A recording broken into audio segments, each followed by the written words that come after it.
Welcome to Flux, the energy show that's all about helping you to become a smarter energy consumer.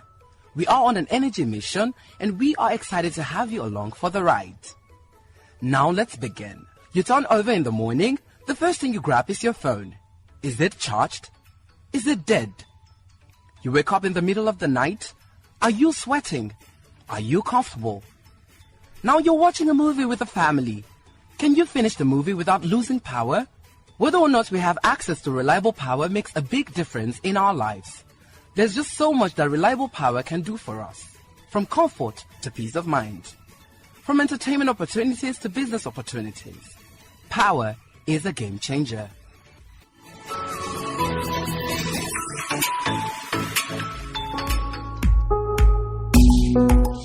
Hey everyone, it's Rotimi Thomas, co-founder at Aspire Power Solutions, back at it again. And on this episode of Flux, I'll be providing you with information on how to get your solar energy system to run in the absence of sunlight or during cloudy weather. Let's get started. Solar has taken the world by storm over the last decade, and its popularity doesn't seem to be slowing down anytime soon. But aside from the cost of acquiring solar systems, another factor people consider is the reliability and availability of the system to power their needs on demand. Many people wonder, what happens when there's no sunlight? It's a very good question. Am I relegated to darkness? Okay, let's not get carried away here. Fear not, someone thought about how to keep the sunlight shining at nighttime or even during cloudy weather. So let's talk a little bit about how this works. Let me start by just saying, what I do love about this podcast is that we've structured it in a way that it can either be listened to as standalone individual episodes where you still pick up the valuable nuggets that you need, or you can listen to it as an entire series structured together to deliver a continuous educational message about solar energy systems. So, those of you that have been listening already know the answer to this question about how to keep the sun shining at night or during cloudy weather. And for those of you just tuning in, well, you also get to find out right now. So, do solar panels generate power at night or during stormy weather? Well, a lot of people tend to think all you need are the solar panels. In fact, at Aspire Power Solutions, we get customers asking all the time for just solar panels. Doesn't work like that. As we know, solar panels are part of a system which enables the electricity produced through solar panels to be used in your home or building and to be stored for usage at a later time. The magic device that enables the storage of solar electricity for usage at another time when you actually need it or during bad weather is called a battery or an energy storage device. Yes, it's the same type of battery you use in your laptops to store electricity to use the laptop on the go or wherever you need to. It's the same concept. We generate solar electricity when it's available during the day and recommend our customers have a battery bank connected to the system so they can store the electricity for consumption on demand whenever they need it.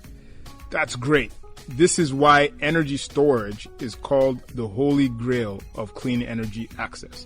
The more clean energy we generate and store, the more we can eliminate the usage of fossil fuel-based decentralized energy power sources, such as your petrol generator, I better pass my neighbor anyone, or your diesel generator for nighttime power generation usage.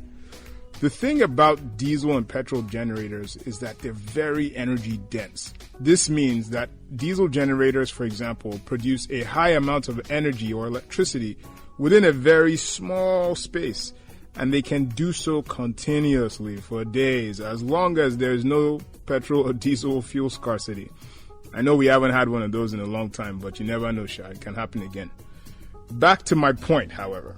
While diesel generators are energy dense and can run for long periods of time, they do also continuously release harmful emissions which are accelerating global warming, causing the climate change disasters and air quality related public health issues we're seeing locally and globally.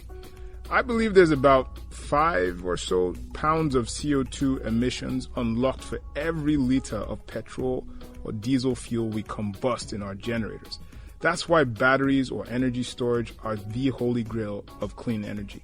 If we can generate all the electricity we need during the day using solar, a clean energy source, store it in batteries and make it available whenever we need it or for however long we need it, it eliminates the need for this diesel or petrol-based generation systems and reduces our contribution to global warming and the air quality crisis that we have.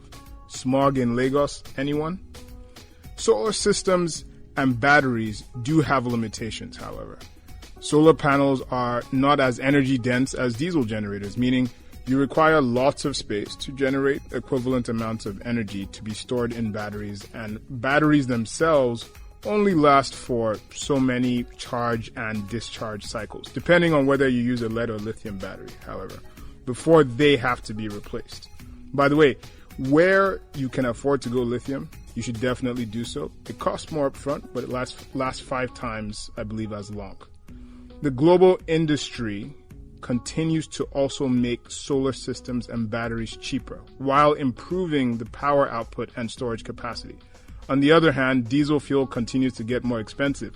Last year it was 180 naira per liter. This year, 295 naira per liter right now. How much will it be next year? 400 anyone? 5? This means solar systems and energy storage are going in the right direction, downwards, and when combined with energy efficiency in your home, your building, or your office, and the financial innovations that we're seeing coming out of financing institutions and other places to make these systems more affordable, solar energy storage systems will be within reach for every consumer, replacing their petrol or diesel generators sometime soon. So, do solar panels work during cloudy weather? Yes, solar panels do work on cloudy days, but not as effectively as they would on a sunny day. Expect them to produce about 10 to 30-ish% of their normal power output, depending on how thick the cloud cover is. And there's an interesting twist that you, however, should know about. Although they work better on sunny versus cloudy days, solar panels don't work best actually in very hot climate. In fact, the output of most solar panels begins to fall when the temperature rises above 77 degrees Fahrenheit, 25 degrees Celsius. This is, of course, dependent on the way the solar panels are designed by the manufacturer, so the different brands of solar panels and the different types of specs they have actually do matter. You might also be surprised to know that solar systems are popular in many famously overcast places, such as in the city in America with the most cloudy days annually. Guess anyone? Yes, you got it. It's Seattle. The second cloudiest city, Portland, Oregon, actually ranks among the top cities for solar power in the U.S. Both cities benefit from long summer days with mild temperatures, ideal conditions for maximum solar production, which actually helps balance out lower production in the cloudy months. In summary, on cloudy days, solar panels do work, just less effectively. But solar panel performance also drops when it's too hot. That being said, solar energy systems are very worth it. They will save you a lot of money and help you reduce your contribution to global warming and the public health crisis of bad air quality. So, as always, my name is Rotimi Thomas, and thank you very much for listening to this episode of Flux. I look forward to improving your energy experience on our next episode. Bye.